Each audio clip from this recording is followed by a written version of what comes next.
नमस्कार दोस्तों, स्वागत है आप सभी का डेली 11 में। कैसे हैं आप सभी? उम्मीद है आप सभी अच्छे होंगे। देखेंगे अपनी आज की टेस्ट सीरीज। आज हमारा टेस्ट सीरीज का क्रम रहेगा भाग 204। क्वेश्चन हमारा, परमार शासक अजय पाल से पूर्व गढ़वाल का क्षेत्र कितने गढ़ों में बटा था? 4 ऑप्शन आपके पास रहेंगे, जानेंगे इसका आंसर। टेस्ट सीरीज में दोस्तों करंट अफेयर के कुछ तथ्य रहेंगे, सभी चीज़ें डिस्कस कर चलेंगे। अगर आप ग्राम विकास अधिकारी की परीक्षा में बैठने वाले हैं जो जुलाई में होने वाली है, तो टेस्ट सीरीज आपके लिए काफ़ी महत्वपूर्ण होने वाली है। शुरू करते हैं बिना किसी देरी के, क्योंकि आप सभी जानते हैं समय ही सब कुछ है। पहला क्वेश्चन आपके सामने, परमार शासक अजय पाल से पूर्व गढ़वाल का क्षेत्र कितने गढ़ों में बटा था? आप आंसर जानते होंगे, 52 गढ़ों में। अजय पाल का क्रम 37वां है। परमार 60 राजा हुए हैं दोस्तों। अंतिम 60वें मानवेंद्र शाह थे। नेक्स्ट, गढ़ एवं उनसे संबंधित जातियों में कौन सम्मिलित नहीं है? आपको गलत बताना है, जो भी यहाँ पर सम्मिलित नहीं होगा। कोलीगढ़ बछवान बिष्ट सही है। बांगरगढ़ नागवंशी राणा सही है। रामगढ़ी राणा जाति सही है। ऑप्शन सी हमारा यहाँ पर गलत हो जाता है, ऑप्शन सी हमारा आंसर हो जाएगा। जौनपुर परगने में स्थित गढ़वाल का पहला गढ़ कौन सा था? ऑप्शन ए ही हमारा करेक्ट आंसर रहेगा, नागपुरगढ़। परमार शासक अजय पाल की राजधानी, आंसर आप जानते होंगे, देवलगढ़। नेक्स्ट, नालागढ़ किस जनपद में स्थित है? देहरादून, चमोली, अल्मोड़ा, पौड़ी। करेक्ट आंसर रहेगा देहरादून। दोस्तों अगर नाला की जगह कालागढ़ हो तो फिर आंसर हो जाएगा पौड़ी। चीज़ों को यहीं पर क्लियर कर चलिएगा दोस्तों। आप इन बातों को नोट भी कर सकते हैं अगर आप उचित समझे। देहरादून की बात आई है तो देहरादून की लोकेशन देख लीजिए। सबसे पश्चिमी जनपद है देहरादून। सीमा उत्तरकाशी, टिहरी, पौड़ी, हरिद्वार से स्पर्श होती है। अंतर्राज्यीय सीमा हिमाचल प्रदेश तथा उत्तर प्रदेश से स्पर्श होती है। यहाँ पर एक क्वेश्चन बन जाता है कि उत्तराखंड का वह जनपद कौन सा है जिसकी सीमा सर्वाधिक राज्यों से स्पर्श होती है? तो आंसर हो जाएगा देहरादून। क्वेश्चन को दोबारा से सुनिए। क्वेश्चन यह भी हो सकता है कि उत्तराखंड का वह कौन सा जनपद है जिसकी सीमा सर्वाधिक देशों से स्पर्श होती है? आंसर होगा पिथौरागढ़। 2 देशों से स्पर्श होती है, चीन और नेपाल। देहरादून की बात करें, स्थापना 1817, 1871। मेरठ मंडल से अपने यहाँ 1975। मुख्यालय देहरादून। क्षेत्रफल 3088। गढ़वाल मंडल विधानसभा से 10 सीटें हैं। सर्वाधिक सीटें यहाँ पर हरिद्वार से हैं। सबसे कम सीटें चंपावत 2, बागेश्वर 2, रुद्रप्रयाग 2। अब बात करें देहरादून से क्या करंट अफेयर के तथ्य महत्वपूर्ण हो सकते हैं, देखेंगे। जैसा कि आपको टेस्ट सीरीज के स्टार्टिंग में ही बताया था, करंट अफेयर के तथ्य भी बीच बीच में डिस्कस किए जाएंगे, जिससे आपकी तैयारी अच्छी से अच्छी और बेहतर होती रहे। अंतर्राष्ट्रीय लिक्विड मिरर टेलीस्कोप का वर्चुअली उद्घाटन किया गया है देहरादून में, और यह लगाया कहाँ पर गया है, बता सकते हैं? यह लगाया नैनीताल में गया है। ठीक है दोस्तों, यहाँ पर क्वेश्चन बन सकता है कि उद्घाटन कहाँ पर हुआ। सभी बच्चों ने याद कर रखा है कि लिक्विड मिरर टेलीस्कोप आएगा तो आंसर नैनीताल लगाना है, तो ध्यान रखिएगा। उद्घाटन देहरादून में हुआ है, स्थापित हुआ है नैनीताल में। अंतर्राष्ट्रीय आपदा सम्मेलन देहरादून। सिटी पार्क का निर्माण देहरादून।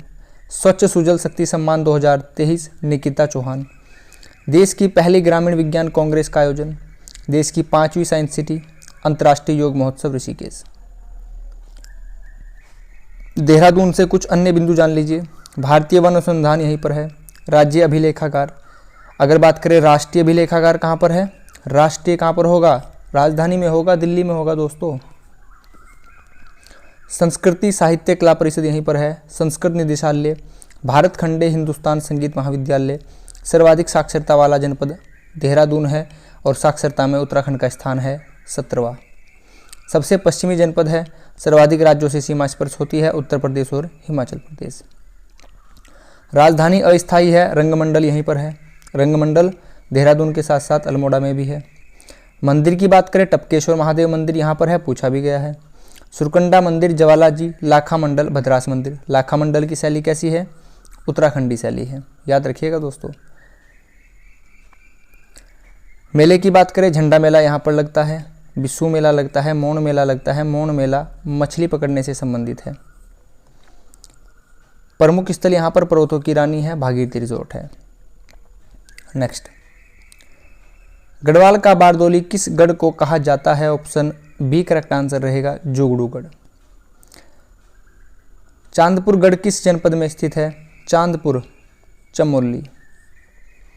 राजा भानु प्रताप किस गढ़ से संबंधित थे? ऑप्शन ए करेक्ट आंसर रहेगा चांदपुर गढ़।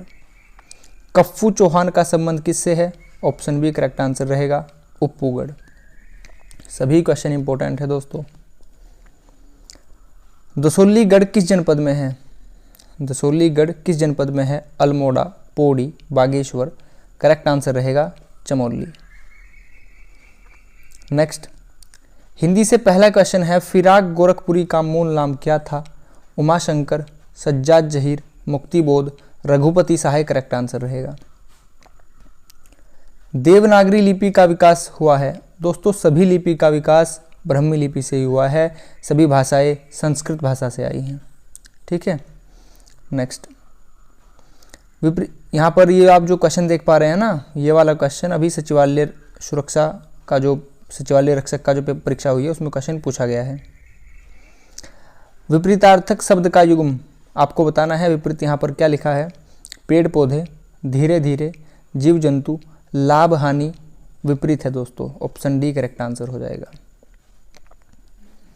नेक्स्ट यहाँ पर लिखा है, उत्तराखंड की द्वितीय राजभाषा कौन सी है? मैं आपको हर बार बताता हूँ दोस्तों, जनवरी 2010 से है संस्कृत।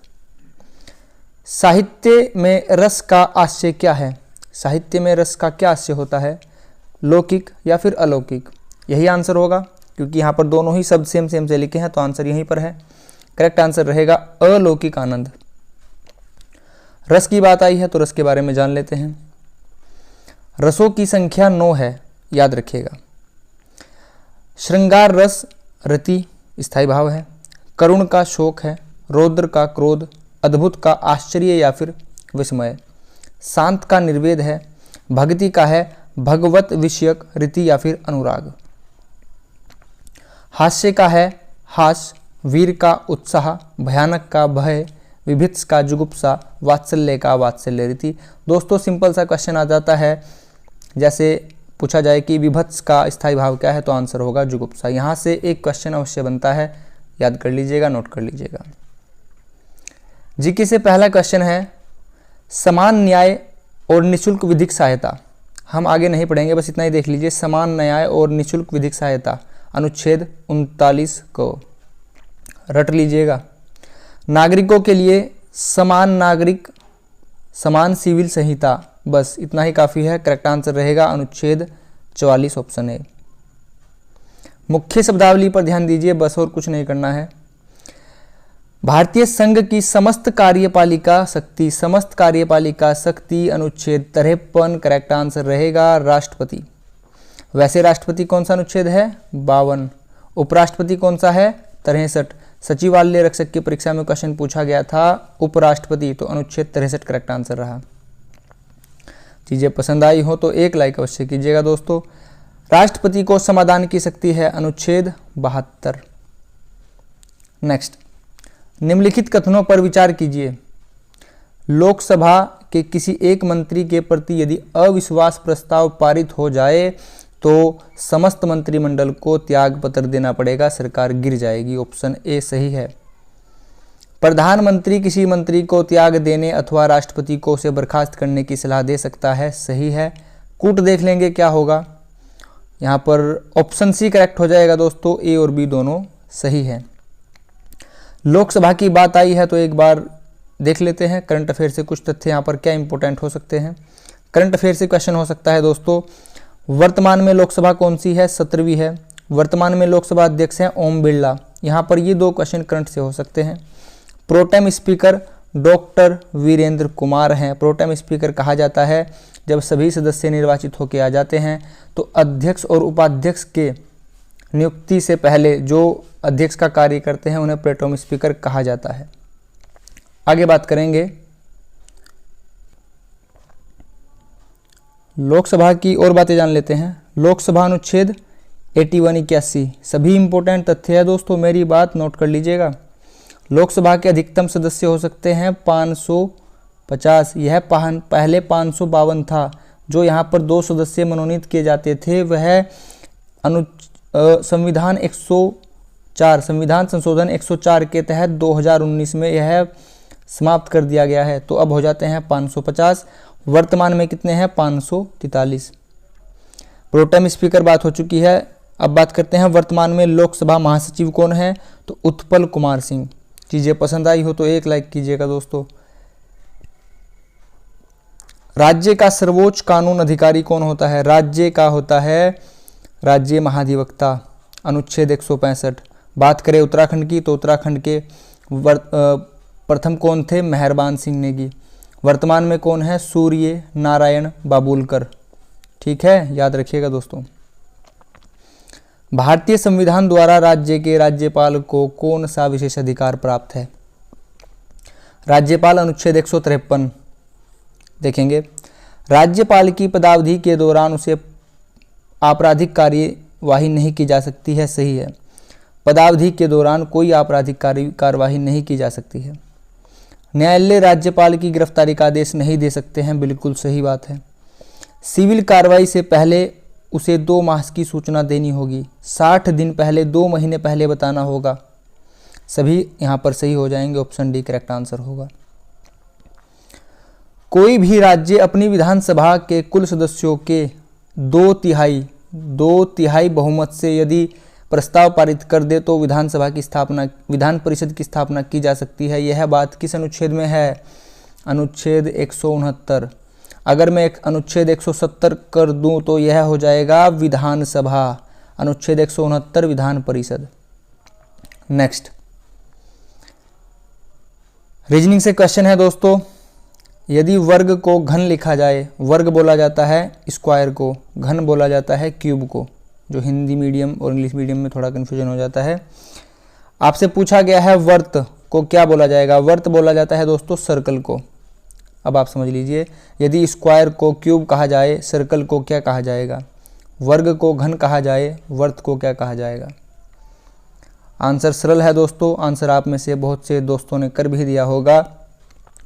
वर्ग का अगर 3D डायमेंशन देखे तो घन होगा, वर्त का 3D डायमेंशन होगा गोला, स्फेयर, इंग्लिश में स्फेयर बोला जाएगा।